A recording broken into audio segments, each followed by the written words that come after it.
Hello friends, welcome you all. आज मैं आपके लिए जो वीडियो लेकर आ रहा हूं, बात करेंगे पीक की और बात करेंगे ट्रैपिंग की। देखिए, जब प्राइस आसमानों पे होता है तो अक्सर आप नहीं बल्कि कई और लोग, मैं कहूँगा, ट्रैप यहाँ पे जरूर होते हैं।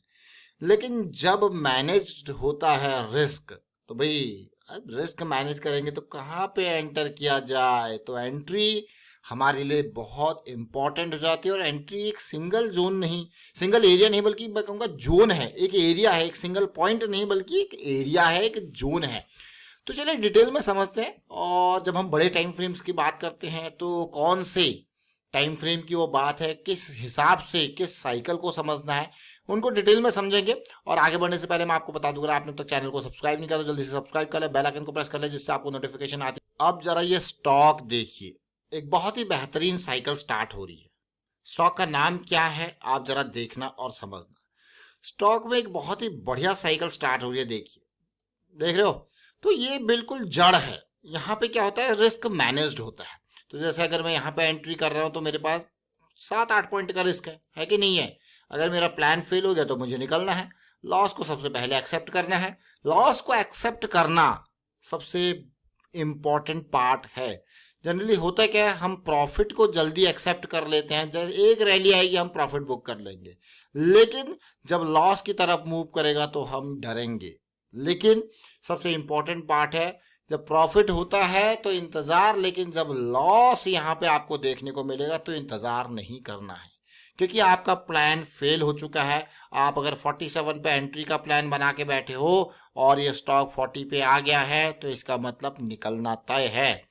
40 के नीचे का क्लोज देते ही झटपट सब बुक कर लिया करो भाई, क्योंकि आपने जो सोचा था, आपकी जो प्लानिंग थी वो यही है, और प्लानिंग फेल हो गई है तो निकलना है। ये सबसे इंपॉर्टेंट पार्ट। लेकिन जब ये धीरे धीरे आसमानों पे पहुंच जाएगा, वहां पे जब आप एंट्री करोगे तो रिस्क बढ़ता हुआ जाएगा। ये ध्यान रखना है। देखिए, इसी देखिए, close to the moving average जब लास्ट टाइम पे 13-14 के लेवल पे था, उसके बाद बड़ी रैली। जैसे जैसे प्राइस दूर जाता गया रिस्क बढ़ता गया, उसी तरीके से अभी ये close to the moving average है। और स्टॉक का नाम है Indsil hydro power manganese limited. देख रहे हो, Indsil hydro power manganese limited, 47 का प्राइस। लेकिन आज इसकी नहीं, एक और स्टॉक की हम बात करने वाले हैं, हैरिसंस मलयालम लिमिटेड। चाय का ये स्टॉक है। और अभी कुछ टाइम पहले जब हम आपके लिए चाय के स्टॉक को लेके आए थे तो हैरिसंस मलयालम उसमें से एक स्टॉक था।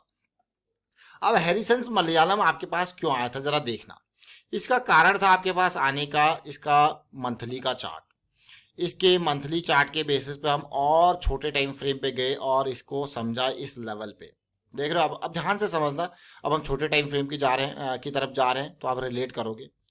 अब यही चार्ट आप देखिए, आप कहोगे यार बढ़िया रैली आ गई है, बेहतरीन मूवमेंट स्टार्ट हो गया है। लेकिन उससे पहले अगर आप इस कंसोलिडेशन को देखो, कितने हफ्ते की ये कंसोलिडेशन थी।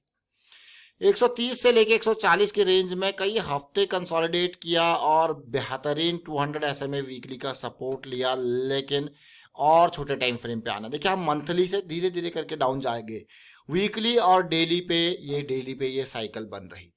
तो जैसा मैंने आपको कहा कि ये स्टॉक अगस्त टाइम फ्रेम में आपके सामने ये आया था, हैरिसन मलयालम का। आप जरा देखना इसको, एग्री स्टॉक ये है आपके सामने। अगस्त 5 को ये लेके आए थे, बहुत टाइम हो गया इसको, मतलब 1 से 1.5 महीने के अराउंड इसको हो चुका है, और प्राइस था 142 का।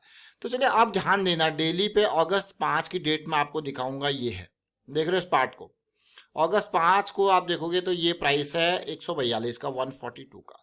तो जैसा मैंने आपको पहले भी कहा, 142 का ये प्राइस है। एक करेक्शन बढ़िया वाली आई, लेकिन हमारे लेवल से नीचे का क्लोज इसने हमको नहीं दिया तो क्लोज भाई हमारा जो है लेवल जो है इंटैक्ट है, बना है। और धीरे धीरे फिर से एक रैली आई, फिर एक पुल बैक आया। कोई डरने वाली बात है नहीं है भाई, हमारा जो लेवल है इससे नीचे का क्लोज देगा तो हम निकल जाएंगे। फिर देखिए और एक रैली आई। अब धीरे धीरे करके चीजें आपकी डायरेक्शन में जाती हुई, मार्केट नीचे जा रही है लेकिन ये आपके डायरेक्शन में जाता हुआ। अब हैरिसन मलयालम 142 से ऐसी सिचुएशन में जब मार्केट करेक्शन दे रही है, ये अपने टारगेट की तरफ अग्रसर हो रहा है। अब देखिए, अब कहोगे आप टारगेट क्या है, टारगेट सीधे सीधे ये लिक्विडिटी एरिया। अब ये लिक्विडिटी एरिया यानी कि 235 के आसपास का बैठ रहा है। अगर मैं यहाँ पे 142 के प्राइस को ले लूँ और वहाँ से आपके सामने इसको लगाऊं तो कहीं ना कहीं 60% से ऊपर, ऑल्दो 66 है लेकिन कहीं ना कहीं 60% के आसपास का मान के चलिए एक पोटेंशियल आपको देखने को मिल रहा है।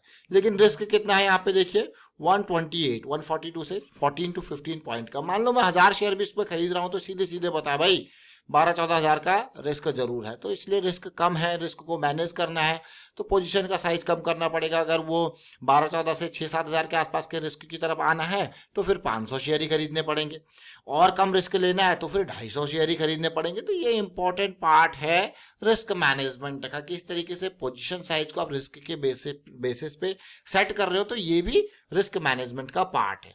तो हैरिसन मलयालम आप देख रहे हो। अभी आप और चाय के स्टॉक को देखोगे, कुछ टाइम पहले हमने इसमें KSCL कावेरी सीड्स की भी बात करी थी इसी वीडियो के अंदर, आप इसको भी जरूर देख सकते हो, डिटेल में समझ सकते हो। लेकिन अगर आप और देखोगे जैसे जयश्री टी को देखिए, चाय का ये भी स्टॉक है, इसको देखना और समझने की कोशिश करना कि यहाँ पे क्या हुआ। देखिए ये देख रहे हो, वही कंसोलिडेशन हैरिसन मलयालम वाला और बेहतरीन मूवमेंट आज की डेट में देखने को मिल रहा है। तो ये छोटी छोटी चीज़ें जरूर है लेकिन बहुत इंपॉर्टेंट चीज़ है। लेकिन मैं इन सारी इंपॉर्टेंट चीज़ों के बारे में आपसे एक ही बात कहता हूँ कि रिस्क मैनेजमेंट बहुत इंपॉर्टेंट है। Risk management is the key. अब देखिए जयश्री टी किस तरीके से कंसोलिडेशन और ये बुलिश साइकिल स्टार्ट और आपको रैली दिखाने की कोशिश कर रहा है। देख रहे हो, अब ये 100 का लेवल है, 100 से भी कम का लेवल था, अब ये यहाँ पे जाएगा तो सीधे सीधे 40% है कि नहीं है जयश्री टी। तो जयश्री टी का भी हमने चर्चा करी है अभी, और कावेरी सीड्स को आप देख सकते हो। साथ में मैंने आपको एक और स्टॉक यहाँ पे दिखाया, इंडसिल हाइड्रो। ये कई बार स्टॉक्स फंडामेंटली अच्छे होते हैं तो आप सोचते हो कि यार इनको लॉन्ग टर्म पर्सपेक्टिव से होल्ड किया जाए, लेकिन स्टॉक कितने भी अच्छे क्यों ना हो, एक चीज हमेशा ध्यान रखना, ये डेली का टाइम फ्रेम है। अगर आपको कभी भी कोई स्टॉक एंट्री करना है और कुछ टाइम के लिए एंटर करना चाहते हो तो डेली में एक तो वो बियरिश साइकिल में ना हो। बियरिश साइकिल में जब आप एंट्री करोगे तो बहुत टाइम लग जाता है, बहुत पेशेंस चाहिए होता है। इतना टाइम होल्ड में आप कहीं पे बुलिश साइकिल वाले स्टॉक को देखना। सबसे पहले बेसिक रिक्वायरमेंट में monthly, weekly, daily time frame को देखते हो, थोड़ा टाइम के लिए आपके पास पेशेंस है तो डेली की बुलिश साइकिल में एंट्री मारनी है। इतनी जल्दीबाजी नहीं करनी है, बुलिश साइकिल को स्टार्ट होने देना है तब एंट्री मारनी है, और एक आपको रिस्क मैनेजमेंट का जो एरिया मिलेगा कि हाँ ये मेरा रिस्क है, उसके बाद एंट्री लेनी है। ठीक है, पहली बात। दूसरी बात, अगर दूरी डेली पे बन गई है, ज़्यादा दूर हो गई है तो फिर एंट्री नहीं लेनी है। डेली पे 200 SMA से प्राइस ज़्यादा दूर आपको देखने को मिल रहा है तो एंट्री नहीं लेनी है। साइकिल की स्टार्टिंग में सबसे बढ़िया एंट्री मिलेगी। अगर आप कहीं पे एंट्री फिर से लेना चाहते हो तो ये फिर आवरली की साइकिल के बेसिस पर आप इनको समझ सकते हो, नहीं तो एंट्री नहीं लेनी है। क्यों? इससे आपके रिस्क को, ये भी अगेन एक रिस्क मैनेजमेंट का पार्ट है। Close to the moving average, close to the cycle, जो हम starting off the cycle, early in the cycle हम एंट्री करते हैं तो हमारा रिस्क मैनेज्ड होता है, लो रिस्क की अपॉर्चुनिटी आपको देखने को मिलती है। तो ये इंपॉर्टेंट पार्ट है। तो चलिए फिलहाल वाइंड अप करता हूँ इस वीडियो को, और उम्मीद करता हूँ कि हाँ इन वीडियोस के माध्यम से जरूर आपको कुछ सीखने को मिला होगा। आज हमने 2-3 स्टॉक की चर्चा करी, इंडसिल हाइड्रो पावर की बात करी, हैरिसन मलयालम से कुछ सीखने को मिला, और साथ में हमने जयश्री टी के बारे में समझने की कोशिश करी।